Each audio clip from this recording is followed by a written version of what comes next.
Halo anak-anak, salam sehat, salam semangat. Bertemu lagi dengan Bu Rosi dalam video pembelajaran Matematika Peminatan untuk kelas 10. Pada video kali ini, saya akan membahas tentang materi hasil kali skalar 2 vektor. Nah, kita mulai. Hasil kali skalar 2 vektor, misalkan A dan B vektor bukan 0, yang titik awal dari kedua vektor tersebut berimpit. Sudut antara dua vektor tersebut antara 0 dan 180 derajat. Baik, kita bedah satu-satu. Misal A dan B vektor bukan 0, berarti mereka sama-sama punya besar dan arah. Karena dia bukan 0, berarti dia bukan merupakan titik. Yang titik awal dari kedua vektor tersebut berimpit. Artinya ketika saya gambarkan di sini, misalkan saya punya vektor A di sini sembarang. Ini adalah vektor A. Kemudian ada satu lagi vektor namanya vektor B yang titik awalnya berimpit. Artinya sama-sama awalnya dari sini. B-nya ke arah sana. Misalnya. Nah, ini adalah vektor posisi B. Sudut antara dua vektor tersebut antara 0 dan 180 derajat. Oh, berarti sudut antara kedua vektor tersebut tuh yang ini. Antara 0 dan 180 derajat. Kalau dia antara 0 dan 180 derajat, berarti sudutnya ini membentuk sudut lancip atau nanti sudut tumpul. Nah, ini sudutnya ini seringnya disebut dengan istilah, apa itu bacanya? Theta. Theta adalah sudut antara vektor A dan vektor B. Maka, karena hari ini kita akan membahas hasil kali, maka yang akan kita bahas adalah perkalian antara vektor A dan B. Sering disebut dengan perkalian dot atau A dot B di sini. Hasil kali kedua vektor tersebut didefinisikan oleh ini. A dot B bacanya dot ya, karena ini kan tandanya titik itu bacanya dot. Kenapa nggak dibaca kali, Bu? Karena nanti ada perkalian cross, dia pakai tanda X. Nah, sementara untuk yang pertama ini kita akan menggunakan titik, jadi kita bacanya dot, perkalian dot. A dot B adalah panjang A dikali panjang B. Karena tadi kita ada hubungannya dengan sudut, berarti kita akan menggunakan rumus sudut yaitu cos theta. Nah, ini dia rumusnya. A dot B sama dengan panjang A dikali panjang B dikali cos sudut antara A dan B, atau di sini disebut sebagai cos theta. Nah, karena tadi ada hubungannya dengan cos theta, berarti ada hubungannya dengan sudut. Sudut yang dimaksud dengan sudut itu apa? Sudut yang saya maksud di sini ada kaitannya dengan trigonometri, yaitu tentang sinus dan kosinus. Mungkin di matematika wajib kalian sudah pernah dibahas tentang sinus dan kosinus. Di matematika peminatan ini kita akan mengingat kembali. Nah, sudut-sudut istimewa dalam derajat itu kan ada yang kecil-kecil aja ya, 0 derajat, 30 derajat, 45, 60 dan 90 derajat. Nah, mereka semua ini kalau digambar dalam bidang koordinat seperti gambar di bawah ini. Nah, ini ya kan? Di sini mulainya 0 derajat dari sini, 0 derajat jalannya ke kiri. Di sini 90 derajat ya. Kemudian ke kiri lagi ini 180 derajat, ini 270 derajat, kemudian kembali lagi ke 0 derajat 360 derajat. Oke. Yang di kanan atas ini disebut sebagai kuadran 1, kiri atas kuadran 2, kiri bawah kuadran 3, kanan bawah kuadran 4. Nah, untuk kuadran 1, kuadran 2, kuadran 3, dan kuadran 4 ini berarti masing-masing besarnya 90 derajat. Antara 0 sampai 90 derajat itu di kuadran 1, antara 90 derajat sampai 180 derajat itu di kuadran 2, antara 180 derajat sampai 270 itu di kuadran 3, dan yang terakhir antara 270 derajat sampai 360 derajat itu letaknya di kuadran 4. Masing-masing dari kuadran ini punya nilai Jadi untuk kuadran 1 itu sin, cos, dan tangen semuanya bernilai positif. Sini ya. Kemudian ini kan semua.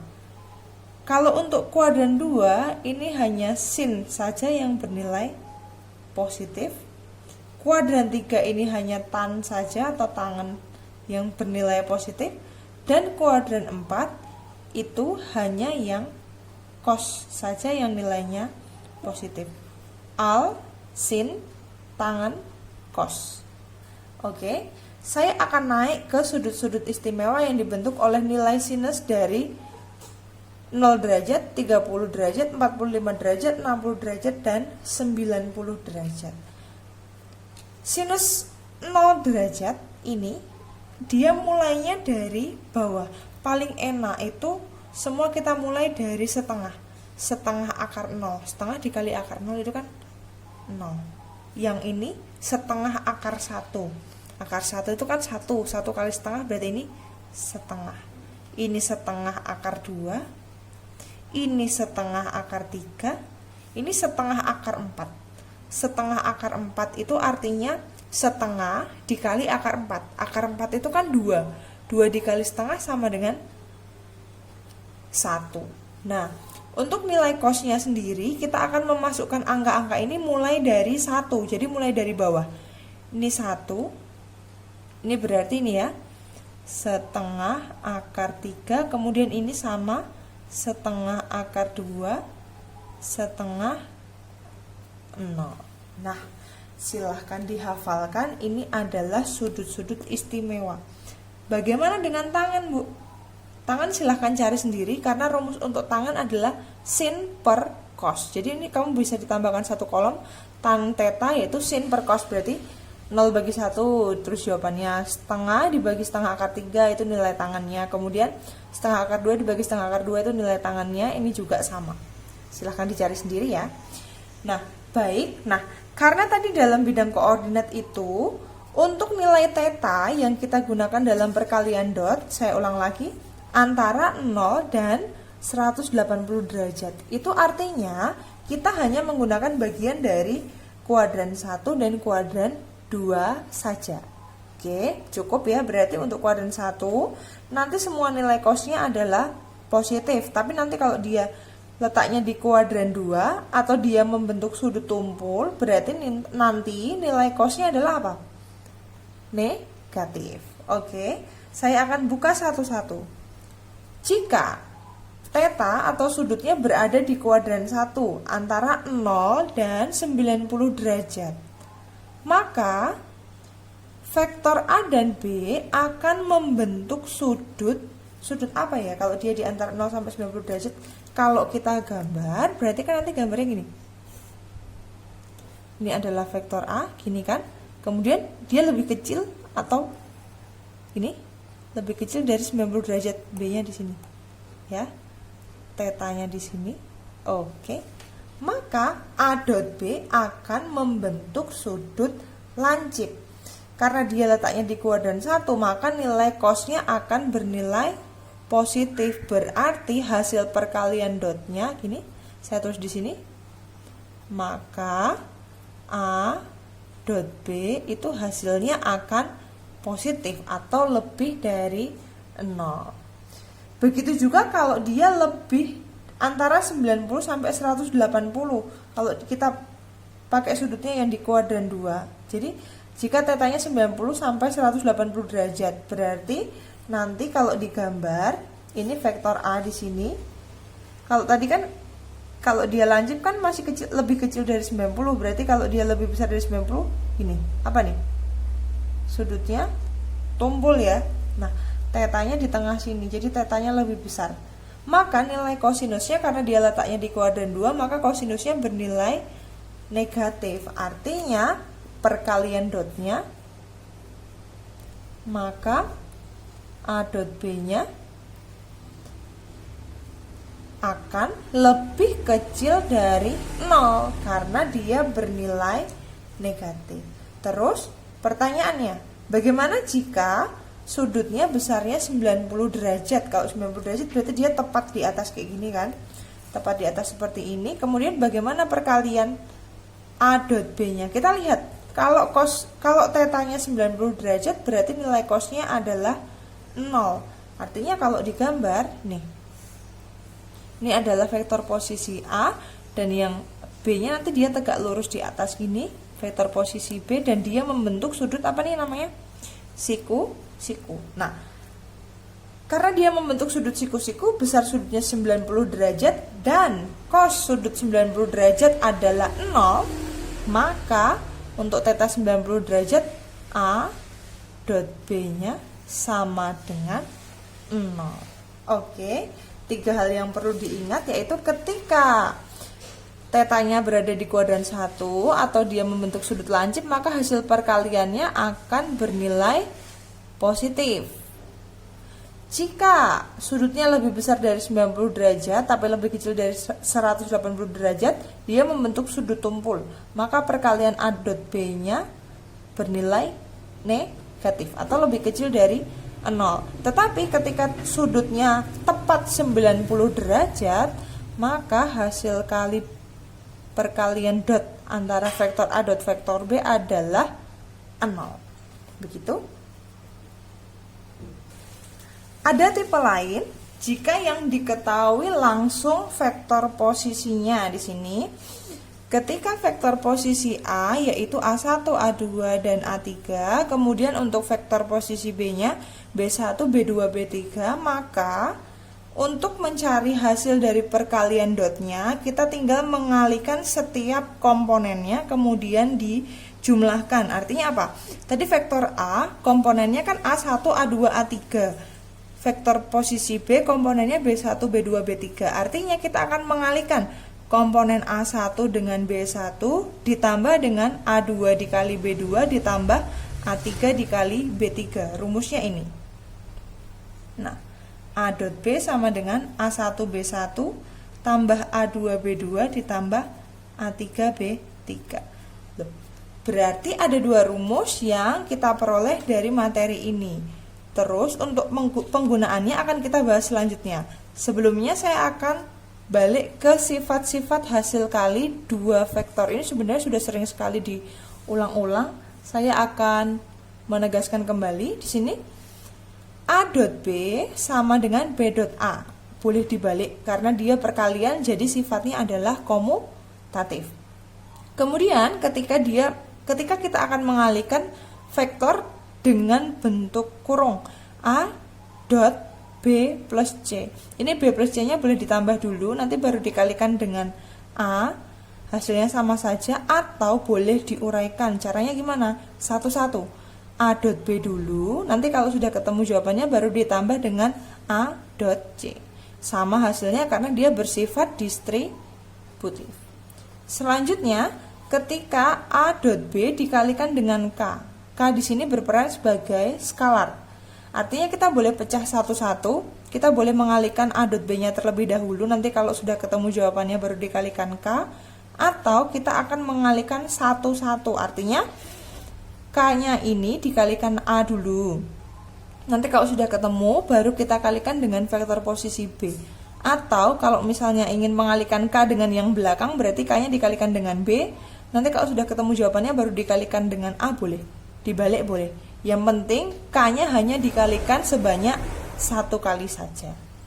Selanjutnya yang keempat, jika A ini tanda apa nih? Tegak lurus. Karena dia A tegak lurus dengan B, berarti kan sudut antara A dan B besarnya 90 derajat. Maka A dot B sama dengan 0, barusan kita bahas. Dan ini juga sering keluar. Jika A tegak lurus dengan B, berarti kamu harus ingat syaratnya bahwa A dot B sama dengan 90 derajat. Yang terakhir, jika ada 2 vektor posisi yang dikalikan, berarti vektor posisi A dikali vektor posisi A, itu sama dengan panjang dari vektor posisi A tersebut dikuadratkan. Ini dia sifat-sifat hasil kali dot 2 vektor. Berikutnya saya akan melangkah ke contoh soal sekaligus aplikasi penggunaan dari dua rumus yang sudah kita peroleh tadi. Di sini ada dua soal yang saya ambil dari latihan 10 LKS halaman 47. Saya ambil nomor 1A dan 2A. Nomor 1A.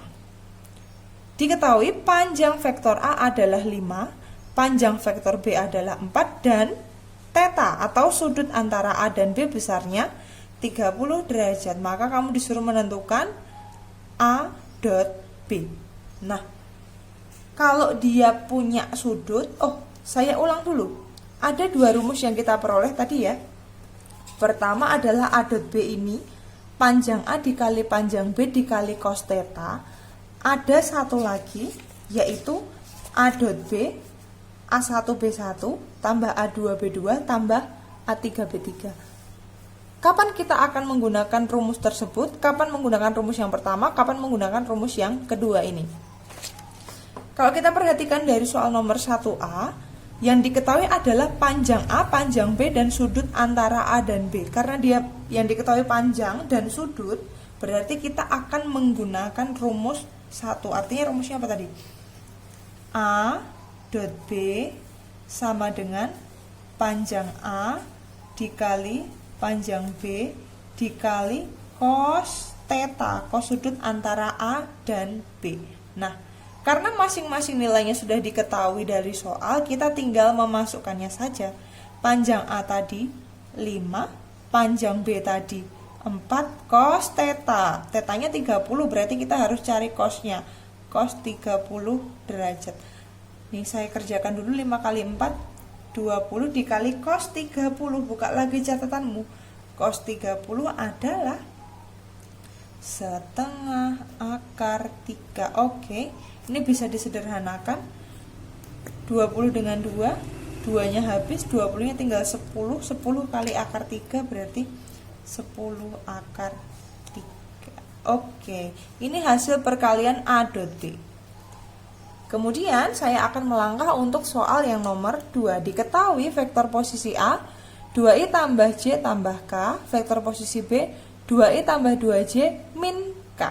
Tentukan A dot B. Perhatikan bahwa nomor 2 ini yang diketahui hanya vektor posisinya, dia tidak diketahui sudutnya seperti nomor 1. Sebenarnya kita bisa mencari panjang dari vektor A, vektor B. Tapi karena di sini sudutnya tidak diketahui, jadi untuk mencari panjang tidak diperlukan. Kita langsung memasukkan nilai dari vektor posisi A dan B ke perkalian A dot B pakai rumus yang kedua. Masih ingat tadi? A dot B itu sama aja. Kita akan tuliskan ini vektor posisinya dalam bentuk kolom. Berapa tadi? 2, 1, 1 gini kan? Ditambah vektor kolomnya berapa?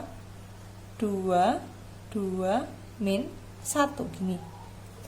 Nah, tadi kan rumusnya A dot B saya tulis di sini ya. A dot B sama dengan A1B1 tambah A2B2 tambah A3B3. Sini saya kasih merah-merah dulu. Berarti kita tinggal mengalihkan setiap komponennya saja.